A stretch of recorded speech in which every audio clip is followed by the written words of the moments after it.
Baik, selamat pagi semuanya. Assalamualaikum warahmatullahi wabarakatuh.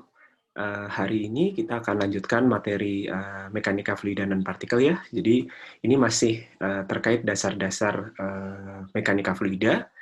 Kalau kemarin atau minggu lalu kita sudah mengenal atau mengingat kembali beberapa sifat dan besaran dari fluida.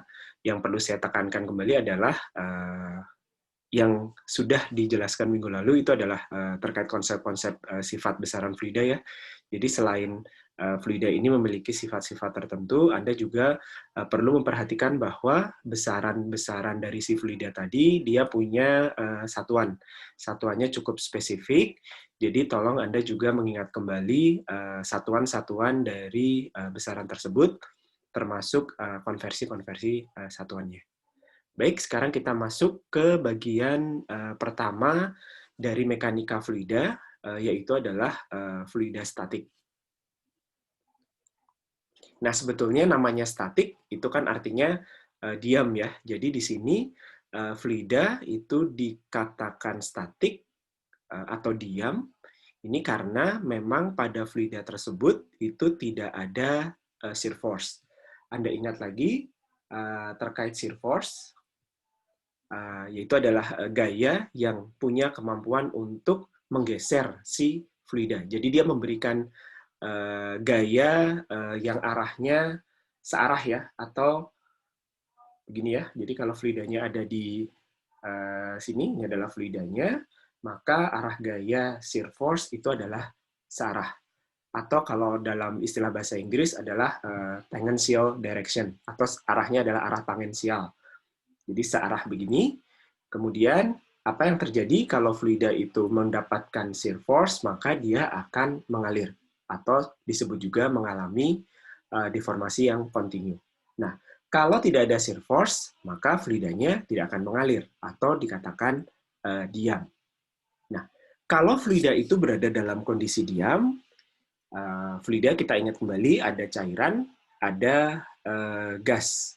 Jadi, ketika fluida itu berada dalam kondisi diam, itu pasti ada batasan dinding padatnya. Jadi, ada daerah batas di mana fluida yang dalam kondisi diam itu pasti dikelilingi atau dibatasi oleh si dinding padat tersebut yang memiliki volume tertentu.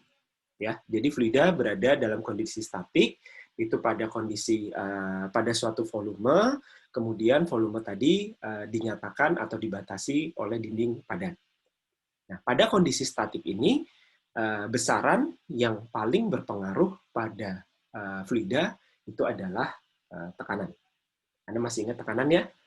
Ini adalah gaya yang diberikan oleh fluida. Jadi walaupun fluida ini berada dalam kondisi diam, fluida ini memberikan gaya terhadap lingkungannya. Lingkungannya itu apa? Ya si dinding padat tadi atau dindingnya tadi. Ya, jadi tekanan ini adalah gaya yang diberikan oleh fluida terhadap dinding yang tegak lurus arah gayanya. Anda masih ingat ya, bahwa tekanan adalah gaya per area, areanya atau luas areanya itu adalah area yang tegak lurus. Ya, kalau ditulis dalam persamaan, tekanan adalah gaya normal. Gaya normal artinya gaya yang tegak lurus suatu fluida yang bekerja pada bidang kerja. Bidang kerja itu adalah dindingnya tadi per satuan luas. Sehingga satuan tekanan itu akan menjadi satuan dari gaya dibagi dengan satuan luas. Kalau satuan SI-nya atau standar internasionalnya itu adalah gaya satuan SI-nya adalah Newton. Newton Anda ingat lagi ya, kilogram meter per detik kuadrat. Itu adalah Newton. Ini kalau Anda konversikan ke satuan MKS. Satuan gaya adalah Newton, satuan SI untuk luas adalah meter persegi. Sehingga satuan gaya menjadi Newton per meter persegi atau yang disebut juga dengan Pascal. Nah, ini adalah satuan SI. Nah, untuk beberapa kasus, tekanan itu dinyatakan dalam, atau kalau Anda baca textbook yang berbeda, misalnya textbook dari Amerika atau textbook dari Inggris gitu ya, atau Anda baca handbook atau manual book gitu ya, di sini Anda bisa menemukan satuan tekanan yang bukan dalam satuan SI. Jadi sama ya, untuk besaran apapun sebetulnya nanti Anda bisa temukan dalam berbagai macam satuan. Nah, misalnya di sini satuan tekanan itu bisa dinyatakan dalam bar atau dalam ATM. Nah, ini bisa Anda perhatikan konversi menjadi satuan SI-nya. Misalnya 1 bar itu akan setara dengan 10 pangkat 5 Pascal. Jadi 100.000 Pascal. Konversi ke satuan lain Anda bisa lakukan sendiri ya. Atau kalau 1 ATM, tekanan atmosferik, itu menyatakan tekanan di kondisi udara terbuka. Itu biasa dinyatakan sebagai 1 atmosferik. Nah, ini akan sama atau dikonversinya menjadi sekitar mendekati 100.000, tapi ada angka tambahan sedikit. Atau kadang Anda bisa dapatkan atau Anda temukan satuan menjadi satuan kilogram force, jadi satuan British ya, per sentimeter persegi. Jadi macam-macam Anda perlu memperhatikan satuan yang digunakan. Termasuk nanti ketika Anda mengerjakan soal ya, ujian atau latihan atau PR, ya Anda harus perhatikan satuan yang Anda gunakan dalam perhitungan. Nah, terkait tekanan, Anda mungkin juga pernah mendengar apa yang disebut dengan tekanan absolut, kemudian ada juga istilahnya adalah tekanan gauge. Ya, jadi tekanan absolut ini secara definisi, definisinya adalah tekanan total. Jadi tekanan yang sebenarnya. Tekanan absolut itu adalah tekanan total, aktual, yang sebenarnya, yang diukur pada posisi atau ketinggian tertentu. Itu adalah tekanan absolut. Ya, tekanan sebenarnya. Tekanan total sebenarnya pada suatu posisi tertentu. Kemudian, tekanan gauge atau tekanan alat ukur, karena biasanya itu adalah tekanan yang terbaca pada alat ukur, jadi sebetulnya tekanan gauge ini menyatakan beda tekanan. Beda tekanannya antara mana dengan mana, antara tekanan yang sebenarnya atau tekanan absolut dikurangi tekanan atmosferik lokal atau tekanan udara luar. Nah, sekarang sebelum kita lanjut ke pembahasan berikutnya, sekarang Anda bayangkan ya, ada suatu tempat, jadi ya tempat gitu ya di atas permukaan bumi, kemudian Anda punya silinder yang terbuka. Jadi ini terbuka. Terbuka itu maksudnya isinya kosong ya, isinya kosong, terbuka terhubung ke udara luar. Nah, pada kondisi tangki yang terbuka ini, berapa tekanan yang ada di dalam tangki?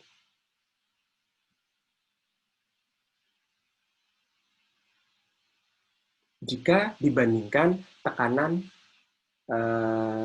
atmosferik atau tekanan udara luar. Sama atau beda?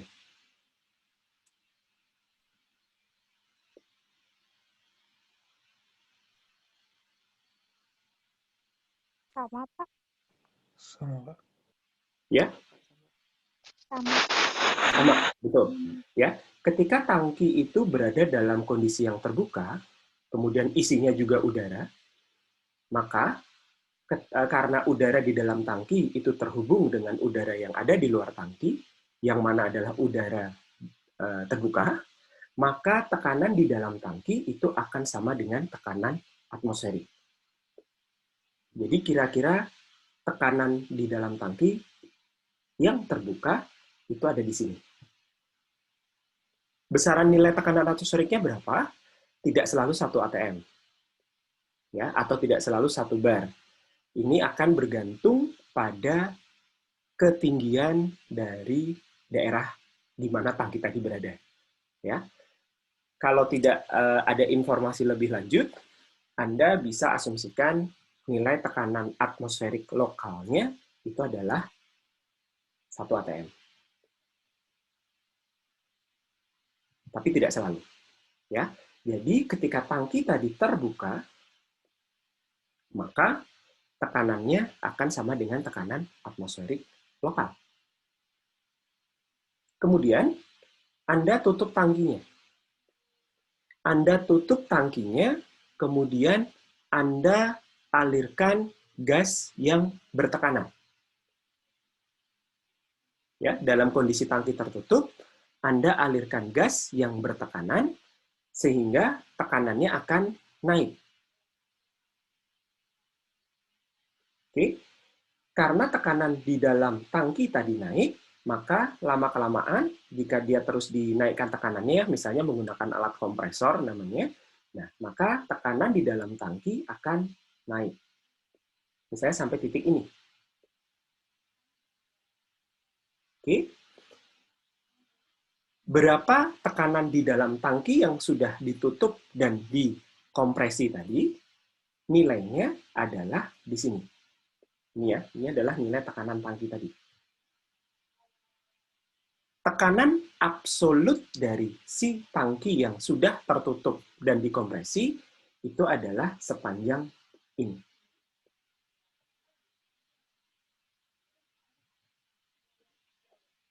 Ya, ini adalah nilai tekanan absolutnya. Karena tadi nilai awalnya dia sudah punya tekanan di P atmosferik, kemudian dia dinaikkan tekanannya ke sini. Bisa dipahami ya? Nah, kemudian di dalam tangki yang tertutup ini dipasang alat ukur tekanan, nanti jenis-jenisnya akan kita bahas di belakang, tapi alat ukur tekanan ini mengukur tekanan dengan cara membandingkan tekanan di dalam tangki dengan tekanan di luar tangki. Tekanan di luar tangki berapa? Atmosferik. Tekanan absolut di dalam tangki berapa? Di sini. Maka tekanan yang terukur oleh alat ukur itu nilainya ini. Atau ini yang disebut dengan tekanan gauge.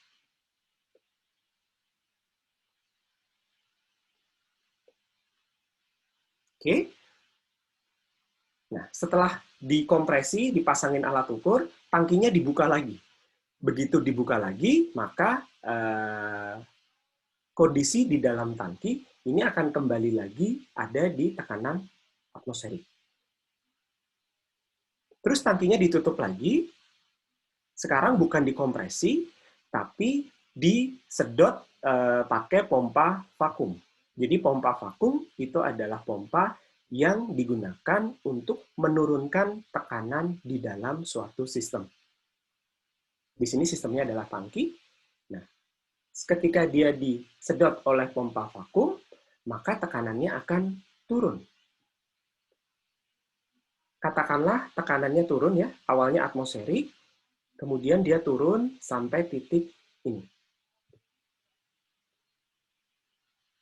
Karena ketika dibuka tekanannya itu tekanan atmosferik, kemudian divakum, maka tekanan absolut dari tangki tadi itu adalah segini.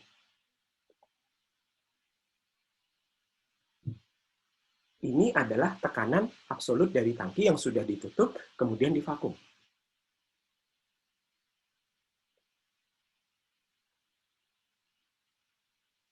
Nah, sama seperti yang kasus awal, setelah ditutup, divakum, dipasangin alat ukur. Alat ukurnya itu adalah prinsipnya juga membandingkan antara tekanan di dalam dengan tekanan di udara luar. Kalau tadi bacaan alat ukurnya itu positif, ini ya, segini.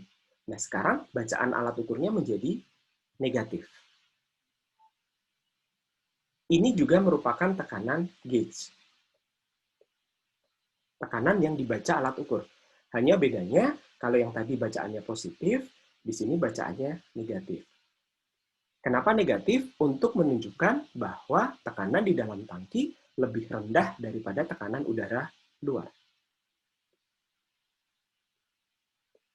Nah, tekanan gauge yang nilainya negatif, ini sering juga disebut dengan tekanan vakum.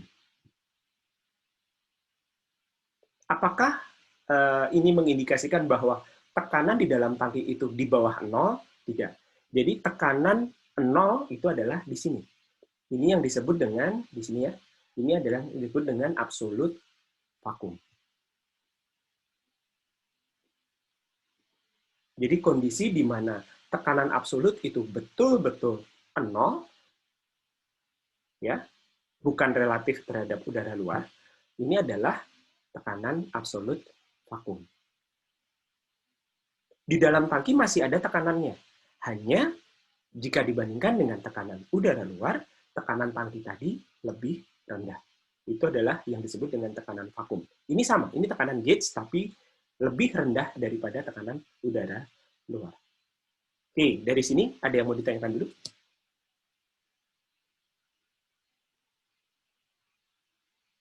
Cukup jelas ya? Jelas, Pak. Oke, nanti ke depannya itu akan ada perhitungan-perhitungan yang menggunakan nilai tekanan. Nah, ini biasanya adalah nilai tekanan absolut. Jadi Anda harus perhatikan, kembali lagi ketika nanti Anda baca soal atau memahami soalnya, tekanan yang dinyatakan di dalam soal itu apakah sudah dalam bentuk tekanan absolut atau masih tekanan bacaan alat ukur. Kalau masih bacaan alat ukur, berarti tekanan gauge. Kalau Anda perlu melakukan perhitungan di mana tekanannya harus dalam bentuk tekanan absolut, ya berarti Anda harus konversi menjadi tekanan absolut. Pak, saya mau bertanya. Ya, silakan. Berarti waktu tadi proses kompresi itu, kompresor itu sebenarnya memberikan tekanan sebesar tekanan gauge gitu ya? Betul. Dia akan menaikkan tekanan dari tekanan atmosferik sampai sini. Jadi nilainya adalah tekanan gauge. Oh. Sama, seperti kalau pompa vakum, kebalikannya kompresor. Kompresor tadi akan mengambil tekanan di dalam tangki sebesar tekanan gauge-nya. Sehingga tekanan tangkinya berkurang. Kalau ini karena ditambah tekanan tangki, yang ini karena ditambah tekanan tangkinya naik. Kalau alat ukur tekanan berarti selalu menyatakan tekanan gauge gitu, Pak ya? Ya, pada umumnya tekanan alat ukur tekanan itu yang diukur bukan tekanan absolut tapi beda tekannya atau tekanan gauge. Oke. Terima kasih, Pak. Oke, ada lagi yang mau ditanyakan?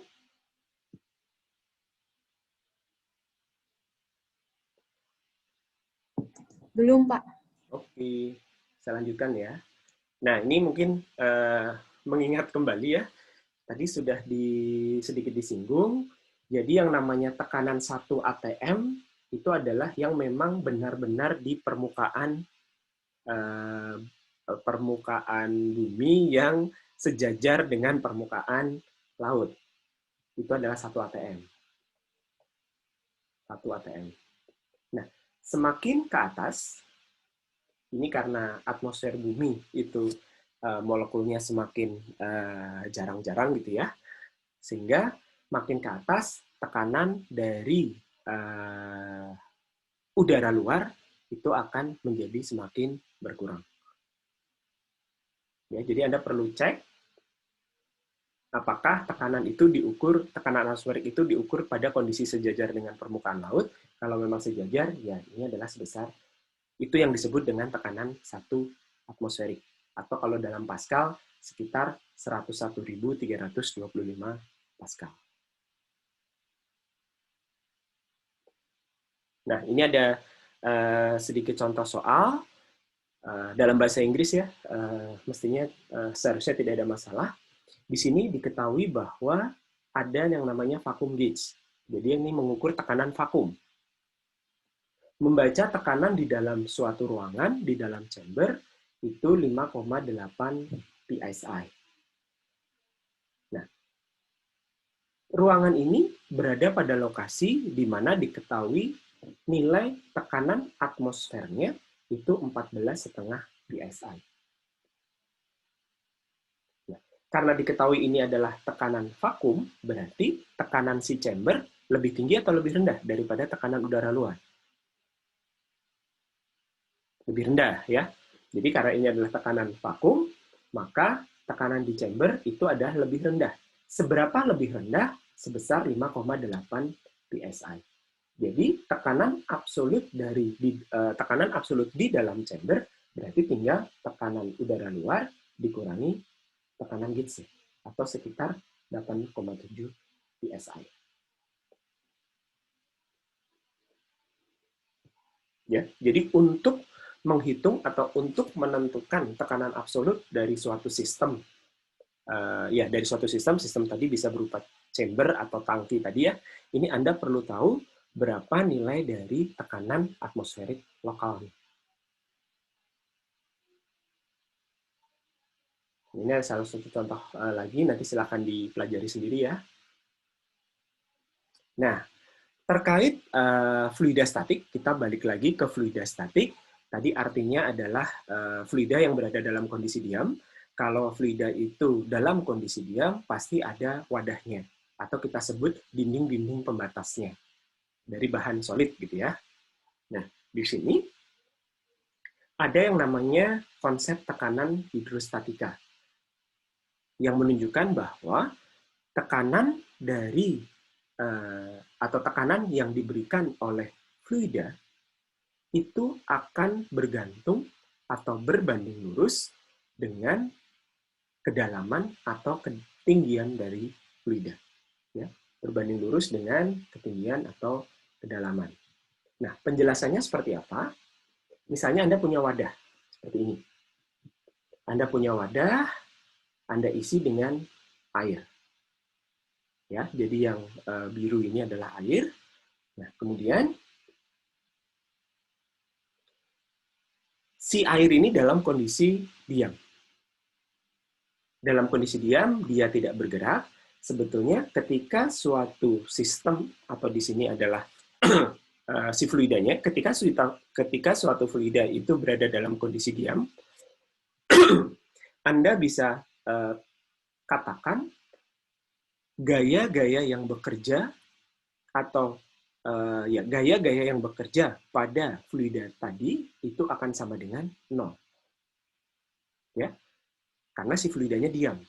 Tidak ada shear force, tidak ada gaya, atau dengan kata lain, gaya-gaya yang bekerja pada fluida itu 0.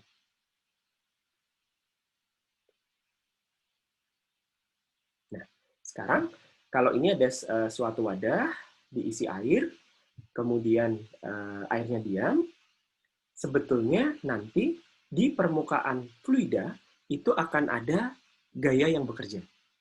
Gaya yang bekerja itu apa? Gaya tekan. Gaya tekan itu adalah tekanan dikalikan luas penampang. Ya, dibalik. Karena tekanan adalah gaya dibagi luas penampang, maka gaya tekan ya sama dengan tekanan kali luas penampang. Gitu saja ya. Nah, di permukaan fluida,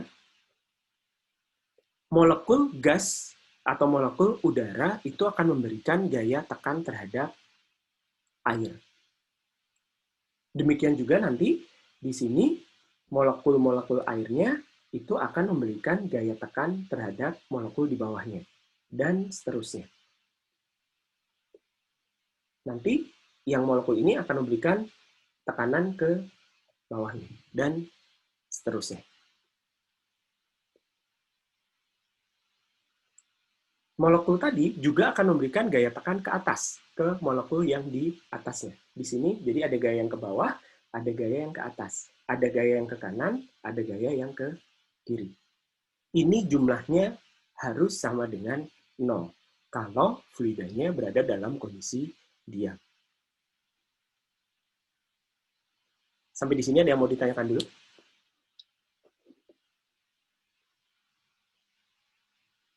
Oke, kalau tidak ada, nah dari air yang ada di wadah tadi, nah Anda bisa buat yang namanya kontrol volume ya, atau nanti mungkin Anda akan sering mendengar istilah ini.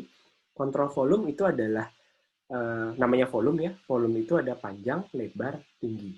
Jadi ini adalah volume batas yang kita buat untuk menghitung atau untuk menentukan atau untuk memetakan neraca gaya.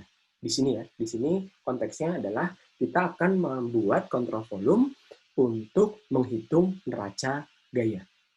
Nanti di neraca massa atau neraca energi, neraca panas, neraca momentum, itu Anda juga perlu menentukan kontrol volume. Batasnya ada di mana?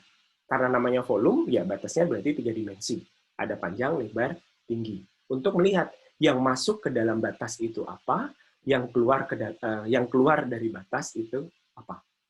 Nah, untuk air, contohnya ya, untuk air yang ada di dalam wadah tadi, Anda bisa membuat sebetulnya kontrol volumenya berbentuk kotak. Kotak itu berarti ada panjang, ada lebar, ada tinggi. Atau kalau Anda buat, sebetulnya nanti di sini ada kesananya. Ya. Terus sebetulnya ini ada sininya. Ya, jadi bentuknya tidak hanya kotak persegi panjang, tapi sebetulnya bentuknya ada panjang, ada lebar, ada tinggi. Ini adalah delta Z, ini adalah sumbu Z, ini sumbu X, dan ke sana sebetulnya adalah nanti ada sumbu Y. Kartesiannya seperti itu. Nah, ke arah kanan itu berarti delta X, dari sini sampai sini. Ke arah atas itu adalah delta Z, delta X, delta Z, dan ke arah ini adalah delta Y. Anda masih ingat bahwa gaya itu adalah tekanan dikalikan luas penampang. Sehingga ketika kontrol volume ini kan diambilnya dari yang bawah, gambar bawah ya, ketika kontrol volume yang berbentuk kotak ini berada dalam kondisi diam, maka gaya-gaya yang bekerja pada kotakan ini akan sama dengan 0. Karena bentuknya kotak, kotak itu punya 6 sisi, berarti ada 2 arah gaya ya. Gaya yang arahnya adalah horizontal. Horizontal itu berarti mendatar ya. Horizontal, dan ada gaya yang arahnya vertikal. Semuanya sigmanya harus sama dengan 0.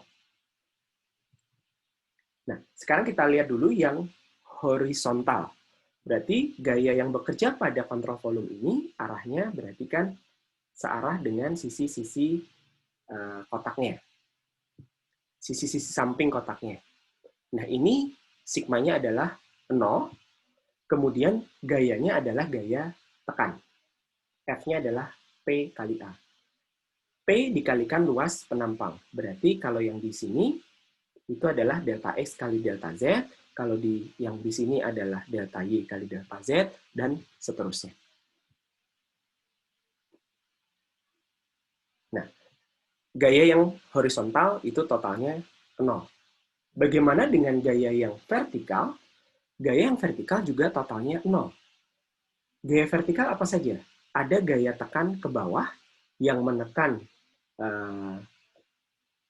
kotak ini dari sisi atas, ada gaya tekan yang menekan kotak dari sisi bawah.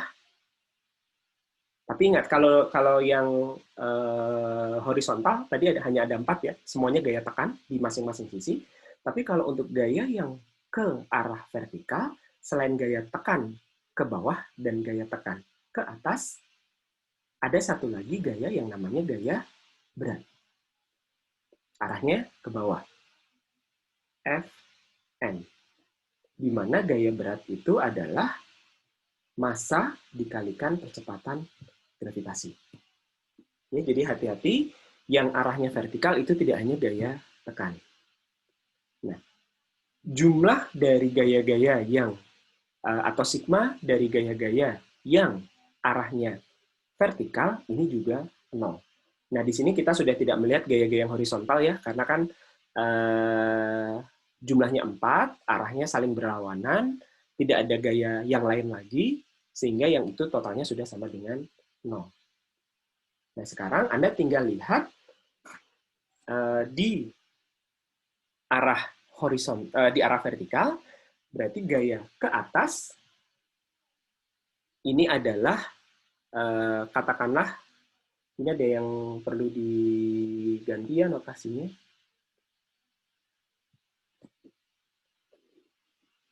Nah, di sini Anda bisa lihat bahwa kalau ke arah atas, saya coba hapus dulu deh. Biar nggak bingung. Oke ya.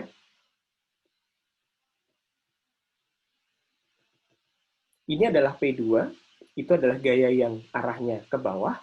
Kemudian P1 itu adalah gaya yang arahnya ke atas. Kemudian tadi ada F berat. Nah, arahnya ke bawah, ini kita notasikan. Jadi untuk arah gaya, silahkan Anda bikin notasi plus minusnya sendiri, asal konsisten. Nah, di sini kita gunakan kalau arah gaya ke bawah itu positif, ya, arah gaya ke bawah itu positif, kemudian kalau arah gaya ke atas itu negatif. Sorry, kebalik ya. Sorry, di sini arah gaya ke atas itu positif ya. Jadi yang ke atas itu positif, yang ke bawah itu negatif. Sehingga kalau yang ke atas arahnya adalah gaya tekan dari P1. P1 dikalikan delta X, delta Y. Ini delta Y ya, delta Y yang ini. Kemudian yang arahnya ke bawah ada 2, P2 dikalikan delta X, delta Y. Ini tolong nanti catatan kalian diganti ya. Ini adalah P2 delta X, delta Y. Arahnya ke bawah. Satu lagi yang gaya berat. Gaya berat itu adalah massa kali gravitasi. Massa itu adalah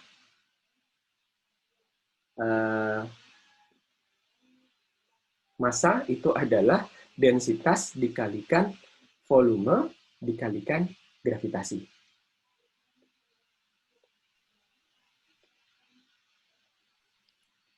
Nah, kemudian sehingga yang gaya ke bawah itu adalah volume itu apa? Delta X, delta Y, delta Z dikalikan gravitasi. Ini ada yang perlu ditambah lagi ya. Ini adalah kali delta Z.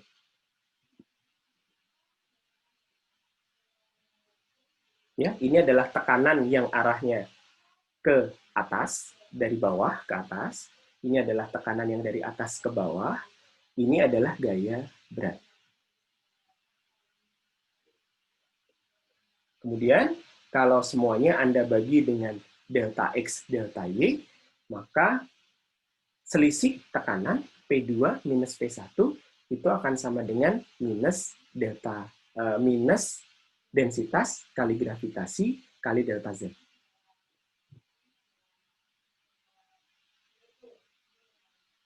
Terkait penurunan neraca gaya ini, apakah ada yang mau ditanyakan? Ini mohon maaf ya, notasinya tolong diganti yang di PDF yang kalian dapat. Yang suku kedua itu adalah P2 kali delta X, delta Y. Kemudian yang paling kanan itu adalah densitas kali gravitasi dikalikan delta X, delta Y kali delta Z. Ini volume. Kemudian dikalikan gravitasi.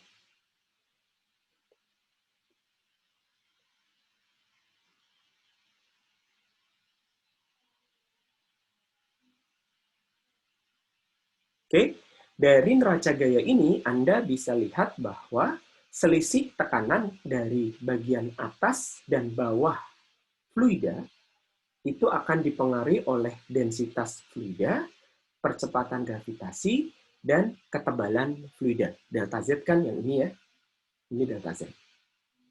Ya, jadi beda tekan dari bagian atas dan bawah kotakan fluida ini akan dipengaruhi oleh jenis fluidanya. Jenis fluidanya ini akan dinyatakan dalam densitas fluida.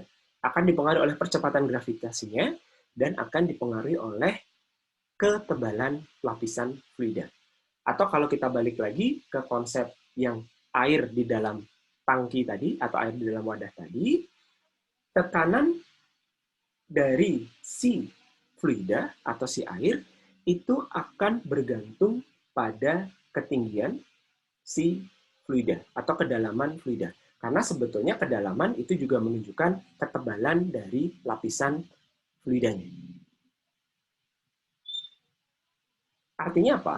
Kalau Anda melihat seperti ini, di yang ini, nah, maka di atas permukaan air yang tepat terhubung dengan udara luar, tekanan si air itu akan sama dengan tekanan atmosferik. Tapi makin ke bawah, karena ada faktor gravitasi dan densitas tadi ya, makin ke bawah, air tadi akan memberikan tekanan yang lebih tinggi. Makin ke bawah makin tinggi, makin ke bawah makin tinggi, tekanan tertinggi akan ada di bagian dasar tangki. Berapa nilai tekanan yang diberikan oleh air tadi akan sebesar tekanan atmosferik ditambah densitas kali gravitasi kali ketinggian dari fluida tadi atau kedalaman air tadi. Dapatnya dari mana? Ya dari neraca gaya yang kita turunkan di atas ini. Jadi neraca gaya ini menunjukkan seberapa naik tekanan dari fluida kalau ketebalannya bertambah. Kenapa tekanannya bisa naik makin ketebalan? Karena titik acuannya titik atas ya. Kenapa ketebalan fluida itu naik? Kan artinya kedalaman fluidanya juga makin tinggi. Atau ketinggian fluidanya makin tinggi. Kenapa tekanannya bisa makin naik? Karena ada pengaruh gaya berat tadi. Ini dinyatakan dalam densitas dan gravitasi. Oke, ada yang mau ditanyakan dulu? Pak, izin bertanya. Silakan. Oke, jadi kan tadi sebelum ini ada dijelaskan kalau di dalam air itu ada molekul-molekulnya. Dan dalam molekul itu tekanannya itu kan ke segala arah, kanan, kiri, atas, bawah. Gayanya. Iya. Terus, tapi kalau berdasarkan sigma Fz tadi, berarti kan yang ada gayanya itu gaya berat, arahnya ke bawah saja. Jadi sebenarnya itu arahnya itu ke bawah saja atau ke segala arah? Karena kalau gaya itu kalau Anda lihat per molekul, karena airnya diam, ya, karena airnya diam, terus Anda lihat per molekul air, berarti molekul airnya kan diam. Molekul airnya itu diam, artinya gaya yang bekerja pada molekul air itu juga 0 sigmanya. Dia mendapatkan gaya dari mana? Dari atas, dari bawah, dari samping. Dari atas itu adalah dari molekul di atasnya, dia punya tekanan terhadap si molekul di bawahnya, plus dia punya gaya berat. Yang dari bawah juga dia ke atas memberikan gaya tekan. Dari samping juga memberikan gaya tekan. Semuanya 0 sigmanya. Tapi kalau yang dari samping karena hanya berupa gaya tekan, berarti kan kita sudah tidak usah mempertimbangkan itu dalam perhitungan neraca karena pasti 0 nilainya sama semua kan. Semua ya arah gaya tekan yang mengarah dalam posisi horizontal itu 0. Tapi kalau vertikal itu selain gaya tekan itu juga ada gaya berat dari si molekul. Makanya dalam neraca gaya kita hanya mempertimbangkan gaya yang arahnya vertikal. Totalnya tetap 0 karena airnya diem, molekul airnya juga diem gitu. Apakah menjawab pertanyaan? Oke, baik Pak. Terima kasih. Ada lagi yang mau ditanyakan?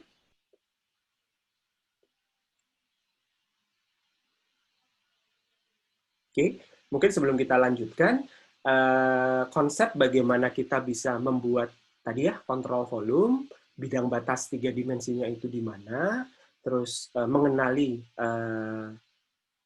karena di sini kita ngomongin neraca gaya ya, mengenali gaya-gaya apa saja yang bekerja pada setiap permukaan dari kontrol volume itu penting.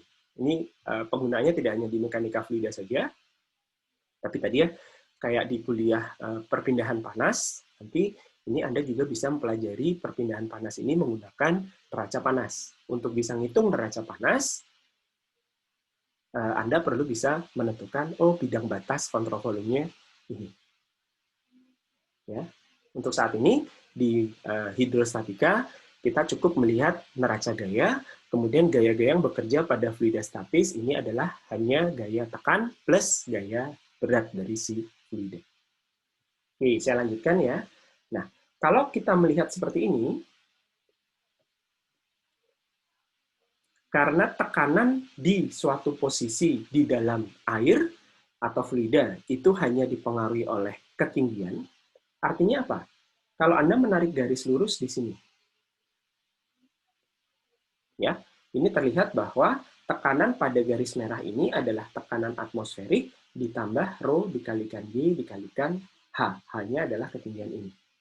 Artinya, di semua titik di garis merah ini, tekanannya sama. Ya, ini konsep yang penting untuk hidrostatika. Jadi selama ini isinya sama-sama air, ini kan semuanya air ya, di dalam wadah ini isinya air, kemudian posisi dari titik atau molekul yang Anda tinjau itu sama ketinggiannya, relatif terhadap suatu bidang datar gitu ya.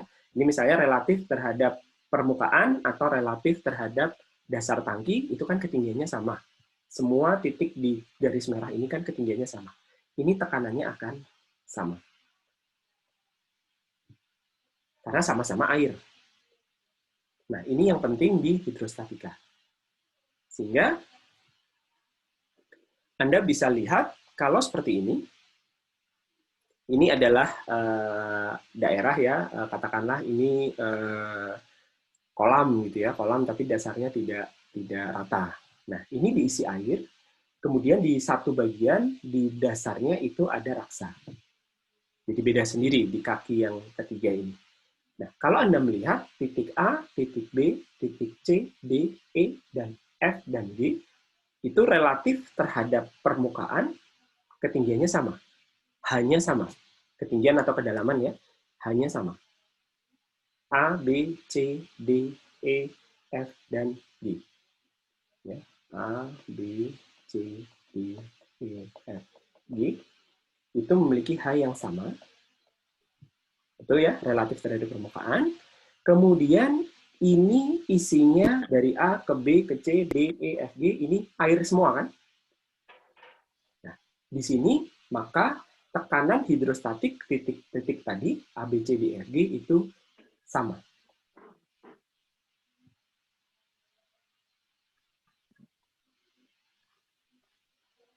Nah, saya kecilin kembali.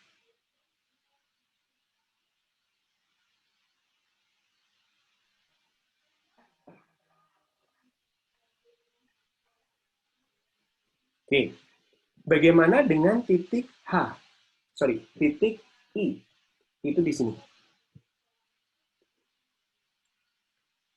Titik I letaknya berbeda dengan titik G. Maka tekanan hidrostatik di titik I-nya beda dengan titik G. Cara ngitungnya ya sama. Tinggal tekanan atmosferik di permukaan ditambah densitas kali gravitasi kali sampai sini. Ketinggiannya.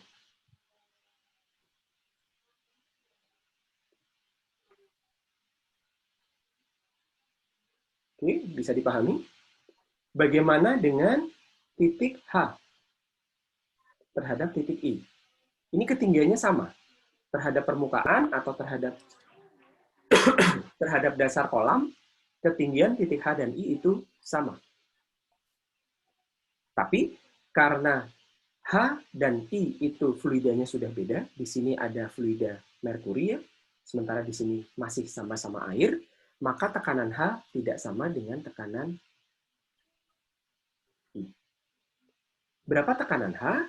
Ya tinggal tekanan atmosferik dikalikan densitas air kali gravitasi kali tinggi sampai di sini ya. Air atau water kali gravitasi kali tinggi ini ditambah rho raksa kali gravitasi kali tinggi yang ini. Ini H1. Bisa dipahami ya? Jadi selama posisinya sama, kemudian fluidanya sama, jadi A ke B itu kan cuma lewat air, B ke C juga lewat air, C ke D lewat air, dan seterusnya, posisinya sama, maka tekanannya sama.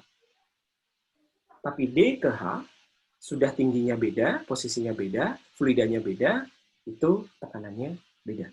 H ke I, posisinya sama, tapi dia lewat raksa dulu baru ke air, berarti tekanannya beda. Oke. Jadi, selama fluidanya sama, jadi ini konsep di tekanan hidrostatik ya, selama fluidanya sama, kemudian posisinya sama, tekanan hidrostatiknya akan sama. Ini tidak akan bergantung pada bentuk wadah. Ya. Jadi, hanya dipengaruhi oleh jenis fluida dan dipengaruhi oleh kedalaman atau ketinggian dari posisi tadi di dalam fluida. Oke, itu dulu. Ada yang mau ditanyakan?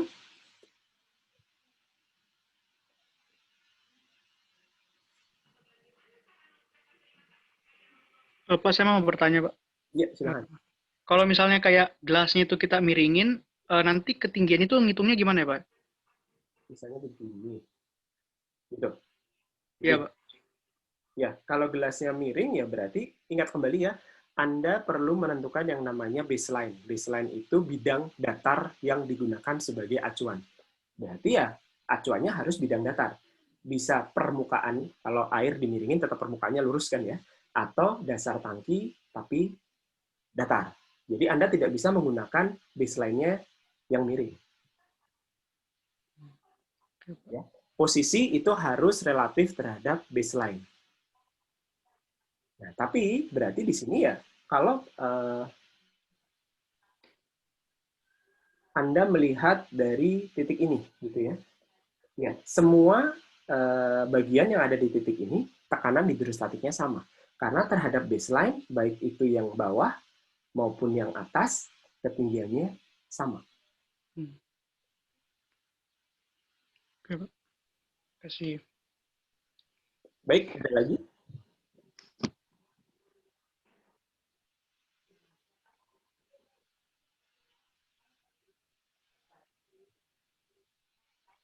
Nah, prinsip hidrostatik ini akan kita salah satu penerapannya ini adalah di hukum Pascal atau Anda lihat di gambar ini adalah dongkrak hidrolik ya.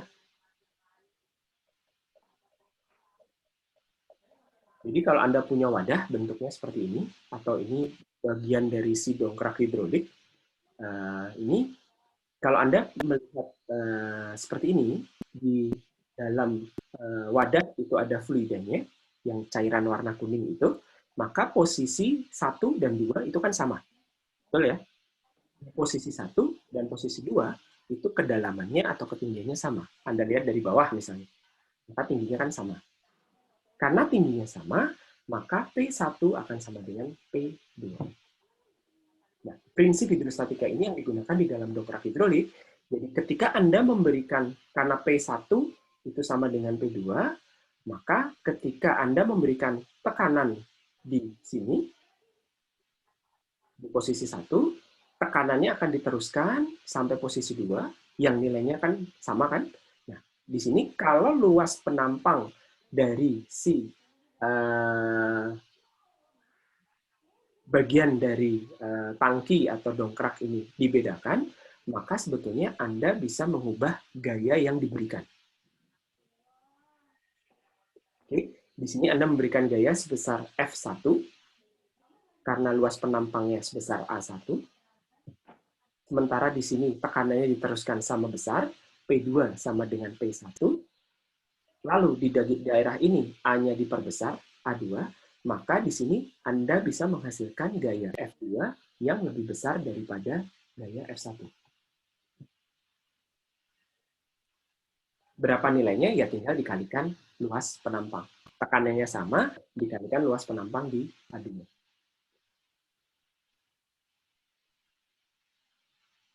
Oke. Ada pertanyaan? Silakan. Cukup jelas ya? Jadi di sini hukum Pascal menyatakan tekanan yang diberikan pada fluida pada ruang tertutup ini akan diteruskan sama besar ke segala hal.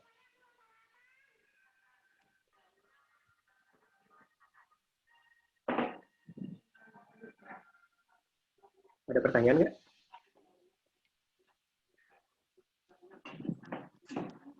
Nih, kalau tidak ada pemeriksaan soal, silahkan coba dilakukan dulu.